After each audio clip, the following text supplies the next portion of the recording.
we have with us the man who is in the eye of the storm, if you want to call it that, or in the eye of the race, as it were, for the Alausa Government House seat come next year at the general elections for Lagos.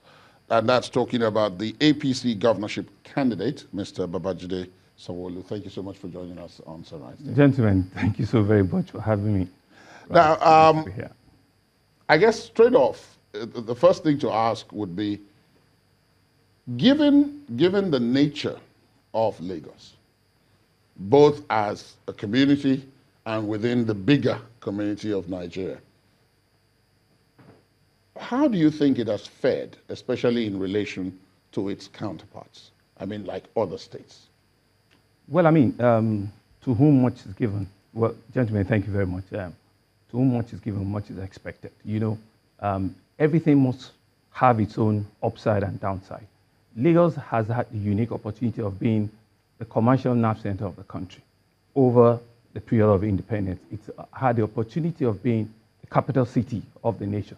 So by extension, it has had some development over those decades, you know. And at some point in time, you know, our committee of the nation called Nigeria said, we need to take, you know, the capital somewhere. So given that narrative, right, Lagos in itself had started growing organically, you know, from independence. You know, at some point in time, you know, Ibadan used to have a population that was bigger than Lagos. You know? Yes. So because of some of those commerce and some of those developments, and you know, when Lagos was created in about 51 years ago, Lagos actually ended at somewhere around Ikeja, you know, but the Lagos state now extended beyond, and that's what you have as a conglomerate of Lagos. And so over that space, right, growth has actually, you know, taken place.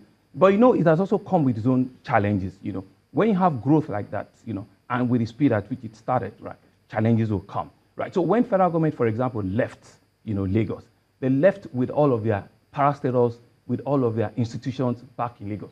So Lagos had to deal with providing schools for every federal parastatal civil servant that was there, had to deal with environment, had to deal with health issues.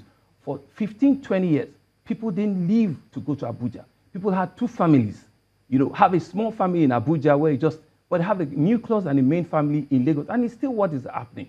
So, you know, so Lagos had to deal with some of those issues where you've taken your financial gains to the federal capital, but your family remains here, and Lagos needed to provide for some of those, you know. So that's how it's like saying the asset and the liability. Once it's come with a whole lot of assets, right, the liability of also you need to deal with it, and that's what has been. But in context with other states, right, what I would have also expected is to have seen some organic growth too, especially with some other states that had had some of the underlying opportunities as well, right? So the reasons why it hasn't catch up, I really can begin to adduce that. But I'll tell you something. When we're in government, in Asiwaju and Obasanjo's government, we actually made a proposal to create a Lagos Ogun, you know, urban global city. You know, we wanted to do Lagos Ogun city plan. And I went to the Federal Executive Cabinet. I did a presentation to them as young as I was then in 2004 something. You know, and it was such a novel idea. It's like typical where you see a New York, New Jersey kind of branding together. And we said, let us all come together. Let's pitch all of the ideas together and let us see the growth of Lagos, get it to Ogun State, and we can have a normal, seamless group. But hey, it was Is that the plan now? No, well, I mean, I was saying 2004, but it didn't work. PDP didn't let it happen. Yes, because I was going to say that by Absolutely. 2004, the government in Ogun State was PDP, Absolutely, while the yeah. government in Lagos still remained. It was not even more of the government in Ogun. It was actually the federal, because you needed that federal might. Right. Right. You needed that federal might to see it and to let it work and to bring about some processes, some approvals that could let it work. You know, Professor Maboguje also worked with us in that. That is a renowned, geographer. You know, yes. Yeah, geographer, and also. So we were also excited, you know, about it. And I mean, you are close to Ogun State now, I mean, you know, so it is seamless. And that's how development typically it's supposed to be. Well, you know what, some of the conversations we need to still have it. That's what is happening. Is that one of the major things you're going to be chasing when you get into office? We will definitely, because I'm very passionate. I know everywhere about Lagos. I know the entire state very well. And we have, I'm hoping, that the APC governorship candidate, Mr. Dapo Abiodun, wins his race. It's some collaboration we need to do.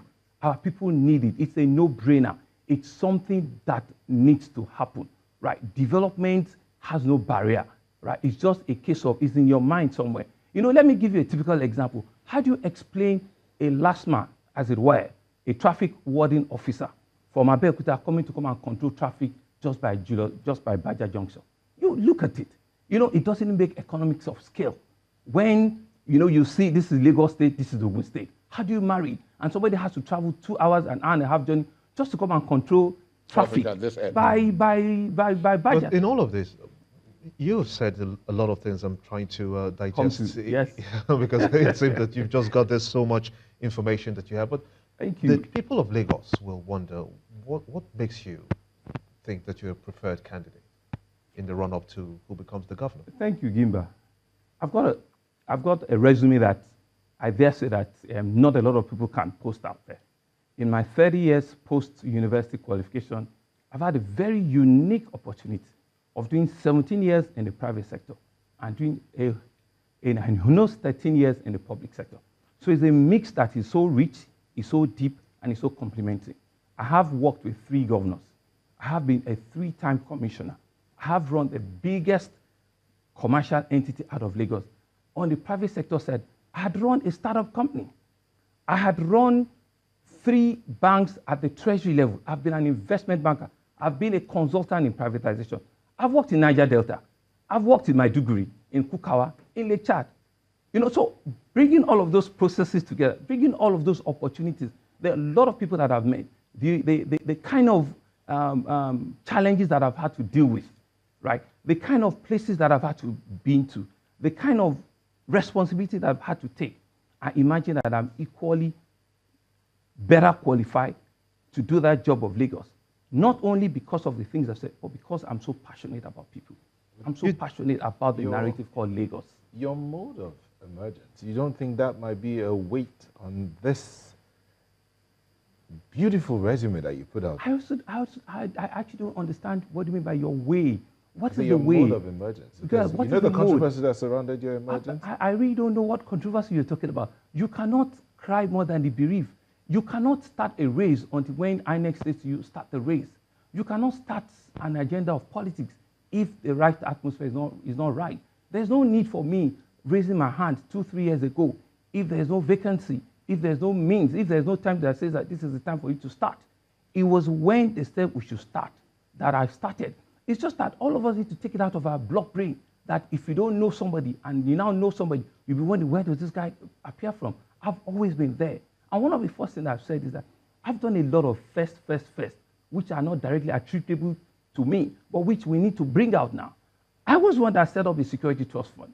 A lot of people don't know that.